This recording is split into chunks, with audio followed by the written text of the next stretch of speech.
What is going on, YouTube? Welcome to another video today. I'm going to tell you right now, this video is going to be a rant. Okay. As you know, I am an avid Dallas Cowboys fan. I have been for many years now. And I have definitely been one since the Dak Prescott era in 2016. So, as you know, Dak Prescott is in the final year of his contract. And he made some comments the other day about his contract situation. I'm going to let you listen to it now. I don't play for money. Never have, never cared for it, to be honest with you.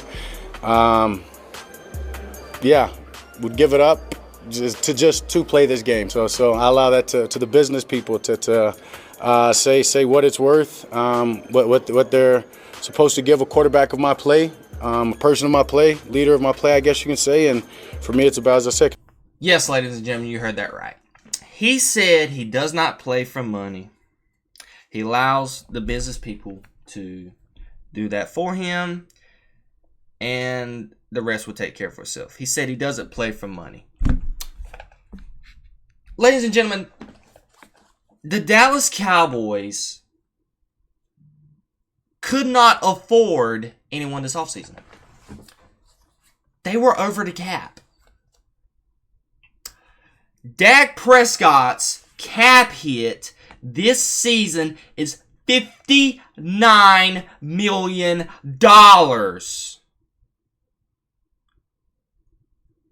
The goal for the Cowboys in this roster has always been to win a championship. They've been hollering championship since 2021. Especially since the addition of Mike and CD. And you come out and say that in opening press conferences of OTAs? Dak, if you weren't worried about the money, why didn't you take a pay cut? Why didn't you restructure your contract for this offseason? Why didn't you free up some money to be able to get the free agents that we've needed, the linebackers that we've needed, the Derrick Henrys that all Dallas Cowboys fans were calling for this offseason? Go get an O-lineman. Go get a cornerback. We still ain't even got Stephon Gilmore back yet, if we're even going to re-sign him. But you don't play for the money, right, Dak? You could have restructured your contract. No state income tax. All the advertisements you got. The countless advertisements you got. I see the Sleep Number commercial every Sunday during football season. Campbell Soup. Sorry. The more avid word would be endorsements. No state income tax.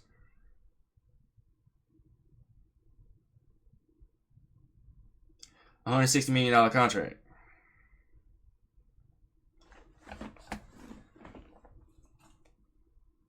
And you don't play for the money. Really?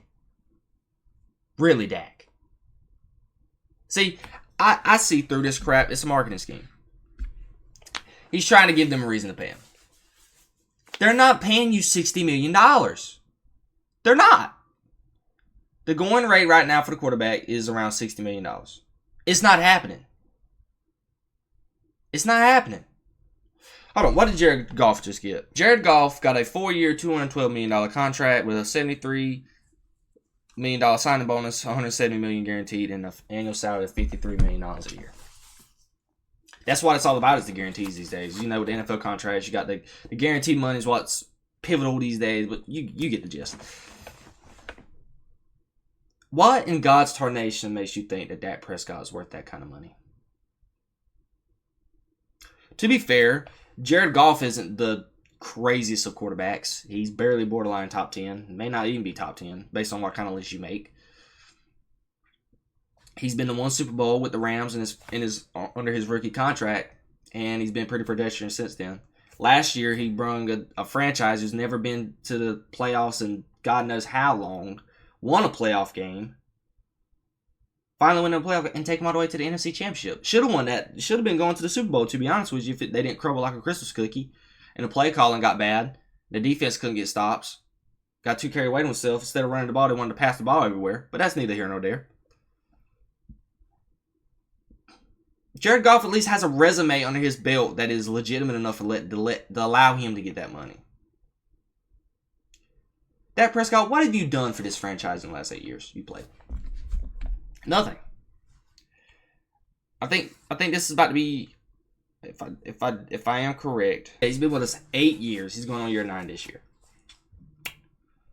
What have you done for us, Dak? Your rookie season, you played Aaron Rodgers and the Packers in the playoffs. Yes, in the division round, you got us to the number 1 overall seed for the first time in a long. We haven't had the number 1 seed since then.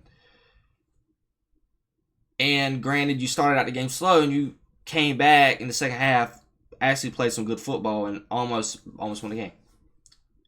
Ladies and gentlemen, do you know that is single-handedly the best playoff game that Dak's ever played? You can argue that is the best playoff game he's ever played. Against a healthy Packers team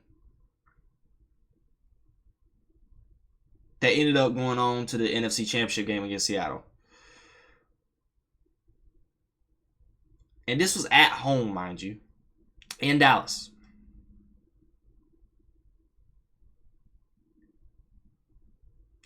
Since then, Dak Prescott altogether, since then, Dak is 2 for 4 in the playoffs. Altogether, he's 2 for 5. His only 2 wins came against Tom Brady in his very last game against an offense that was plummeted and a defense who couldn't stop a goal.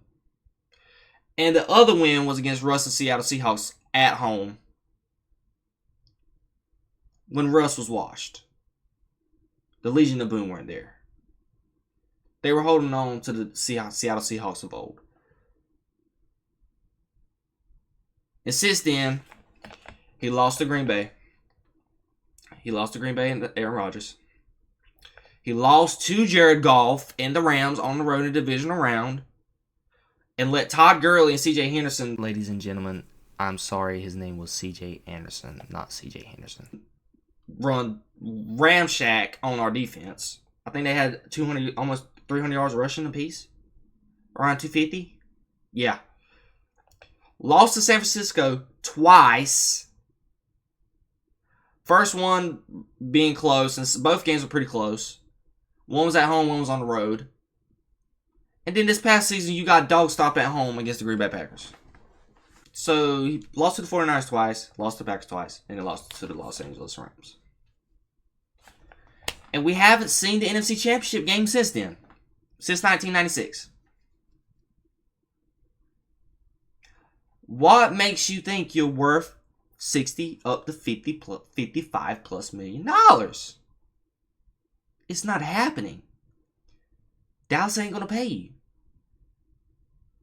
Dad, do you know you're the reason why we haven't paid CeeDee Lamb and Michael Parsons yet?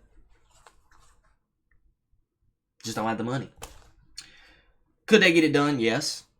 But we couldn't get enough free agents for this season. The roster, we're supposed to contend this season, and the roster is worse.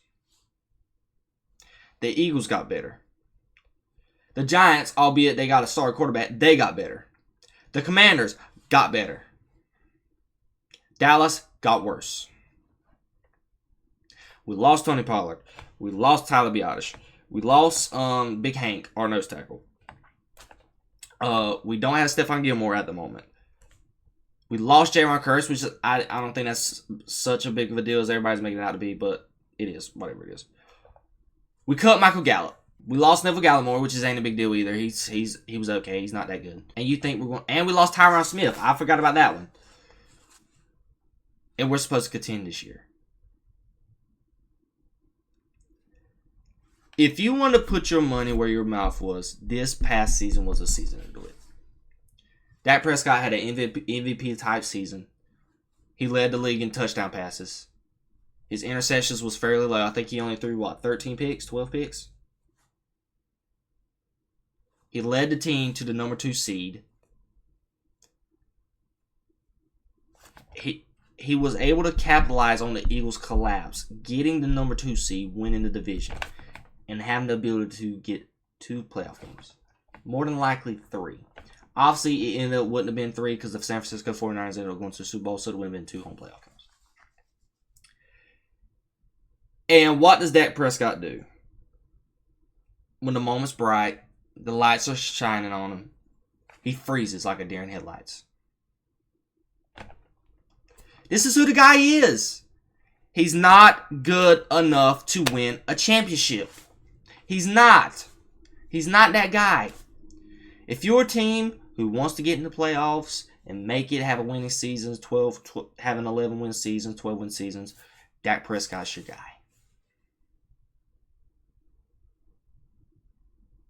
But if you're looking to win championships, he's not it. He doesn't have the clutch gene. When the moment's bright and he plays a competitive team, he's not good enough. What does my boy Chris Broussard say on First Things First? He hits up on the tomato cans. But when you got to play the big dogs, the Kansas City Chiefs of the world, San Francisco 49ers of the world, obviously the Green Bay Packers of the world, the Baltimore Ravens, the Los Angeles Rams, the Lions this coming up year, Dak Prescott shrinks when the moment's big. CeeDee Lamb, this past playoff game, was looking over day like, what's going on? It's who he is. He's been there for he's played 8 years. What makes you think anything's going to be different?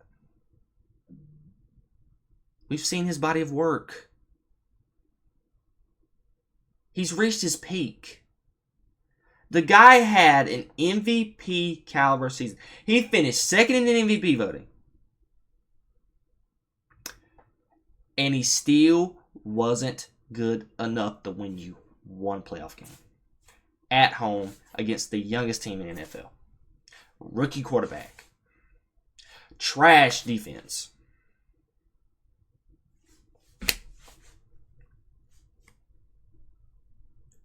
And Dak Prescott saying he don't play for the money.